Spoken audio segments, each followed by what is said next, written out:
Hello friends, आप सब कैसे हो। रैंडमली कभी आप अपने डॉक्टर के पास गए, डॉक्टर ने आपको सोनोग्राफी करने को बोला और अचानक से आपकी सोनोग्राफी में डॉक्टर बता रहे हैं कि फाइब्रॉइड की गांठ है बच्चादानी में। तो ये फाइब्रॉइड की गांठ एग्जैक्टली क्या है? आप पैनिक हो जाते हो कि मेरी पहले की सोनोग्राफी तो बिल्कुल नॉर्मल थी और मुझे कोई प्रॉब्लम भी नहीं है, फिर भी मेरी सोनोग्राफी पे ये गांठ बताई गई है। तो ये गांठ क्या है? क्या ये डेंजरस होती है? क्या इससे कैंसर हो सकता है? इस गांठ को और ना बढ़ाए, प्रिवेंट करने के लिए, इसकी ग्रोथ को स्टॉप करने के लिए मैं क्या कर सकती हूँ? क्या ऐसा खाना खा सकती हूँ? क्या इसका इलाज सर्जरी ही है? बाप रे, ऐसे बहुत सारे क्वेश्चंस है फाइब्रॉइड को लेके। सारी चीज़ें मैं इस वीडियो में नहीं बता पाऊंगी, लेकिन कुछ डाइटरी उपचार जो है जो आपको हेल्प कर सकते हैं आपकी फाइब्रॉइड की गांठ को बढ़ाने में, आपकी बढ़ते हुए ग्रोथ में रोकने के लिए और आगे ना बढ़े, इसके लिए मैं आपको इस वीडियो में सिर्फ डाइट के बारे में बताना चाहती हूँ। तो बने रहिए वीडियो के आखिरी तक। फाइब्रॉइड्स जो होते हैं वो यूट्रस के मसल में से ग्रो होते हैं। ये बिल्कुल इसमें हार्डली 1% कैंसर की संभावना है। ये ग्रो होते हैं, डिफरेंट साइजेस में ग्रो होते हैं, डिफरेंट जगह पे हो सकते हैं और generally depending on the size and depending on the location, यानी डिपेंडिंग उसकी साइज कितनी है और कहाँ पे है, उस हिसाब से आपको सिम्टम्स यानी कि आपको परेशानियां चालू हो जाएगी। तो फाइब्रॉइड्स की वजह से काफ़ी लेडीज़ को कभी कभी ब्लीडिंग में इरेगुलरिटीज़ होते हैं, कभी हैवी ब्लीडिंग होती है, कभी ब्लीडिंग के समय पे बहुत पेट में दर्द होता है, कभी फाइब्रॉइड्स की साइज़ बड़ी होती है, उससे आपको प्रेशर सिम्टम्स हो सकते हैं, यानी बार बार पेशाब लगना, संडास की जगह पे दर्द होना, कॉन्स्टिपेशन होना। तो ये सारे सिम्टम्स हैं फाइब्रॉइड्स। ये फाइब्रॉइड्स कौन से पेशेंट्स में या किन लेडीज़ में ज़्यादा दिखाई देते हैं? उन लेडीज़ में ज़्यादा दिखाई देते हैं जो कि मोटे होते हैं, जिनको ओबेसिटी का प्रॉब्लम होता है, जिन्होंने कभी भी चाइल्ड बेयरिंग नहीं किया है, जिनको कोई इश्यू नहीं है, जिनको पहले से ही कोई हार्मोन की गोली चालू है कोई और वजह से, या जिनकी लाइफस्टाइल बहुत ही सेडेंटरी रही है, या बिल्कुल उनकी लाइफ में कोई एक्टिविटी नहीं, कोई एक्सरसाइज नहीं किए हैं, इन लेडीज़ लोगों में फाइब्रॉइड्स की होने के चांसेस बहुत ज़्यादा होते हैं। तो फाइब्रॉइड्स बेसिकली देखा जाए तो बॉडी में ईस्ट्रोजन हार्मोन की मात्रा कभी किसी कारण से या कुछ ऐसे खाने पीने के पदार्थ से ज़्यादा हो जाने की वजह से कुछ लेडीज़ में फाइब्रॉइड्स हो जाते हैं। ऐसा माना जाता है कि ईस्ट्रोजन बॉडी में ज़्यादा होने की वजह से किसी किसी को फाइब्रॉइड्स रहता है। पर फाइब्रॉइड्स क्यों रहते हैं?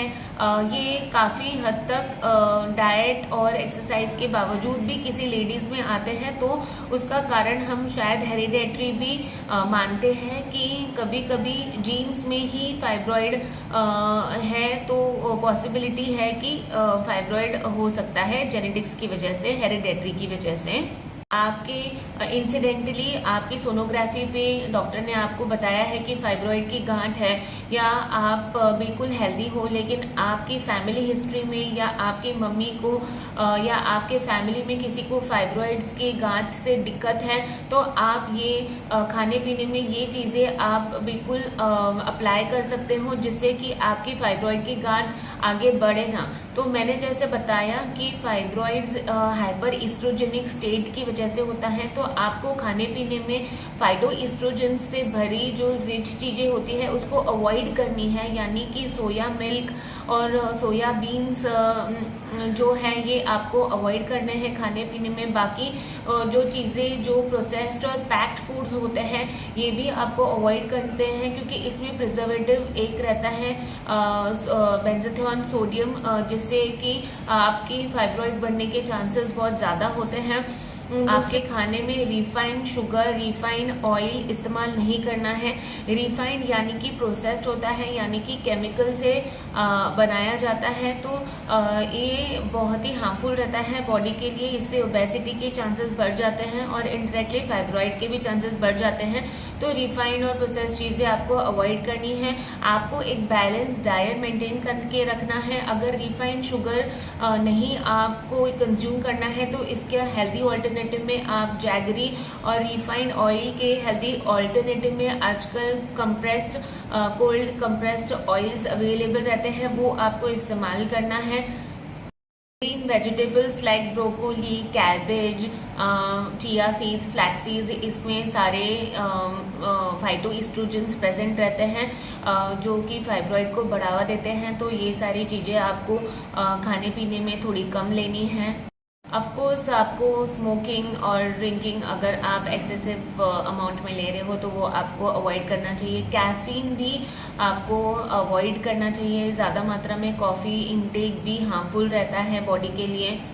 Regular exercises and yoga practices will also help you to maintain your body and it will stimulate your नीचे की जो यूट्रस है उनको ब्लड फ्लो ज़्यादा पहुँचेगा और आपके जो रिप्रोडक्टिव सिस्टम जो इम्बैलेंस में रहे हैं, आपके जो हार्मोनल सिस्टम जो इम्बैलेंस में रहे हैं, वो एक्सरसाइज और योगा से और बैलेंस डाइट से रेगुलराइज हो जाते हैं और आपको फाइब्रॉइड्स की बढ़ने की संभावना कम हो जाती है।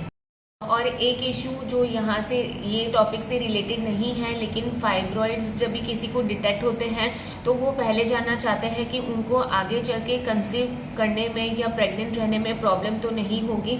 तो अगर आपकी सोनोग्राफी में फाइब्रॉइड डिटेक्टेड है और आप अभी तक आपकी शादी नहीं हुई है या आपकी जस्ट शादी हुई है, तो मैं आपको एडवाइस करूँगी कि आप प्रेगनेंसी में डिले ना करें और आपको तुरंत प्रेगनेंसी प्लान करनी चाहिए, क्योंकि लेट प्रेगनेंसी भी प्लान करने से भी आपकी फाइब्रॉइड को साइज़ बढ़ने की संभावना है और आगे चल के आपको कंसेप्शन में प्रॉब्लम्स हो सकते हैं।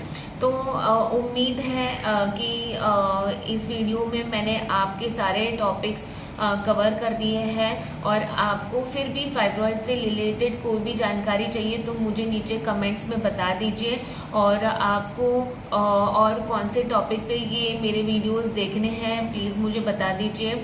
अब तक आपने मेरे चैनल को सब्सक्राइब नहीं किया है तो मेरे चैनल को सब्सक्राइब कर दीजिए। Thank you.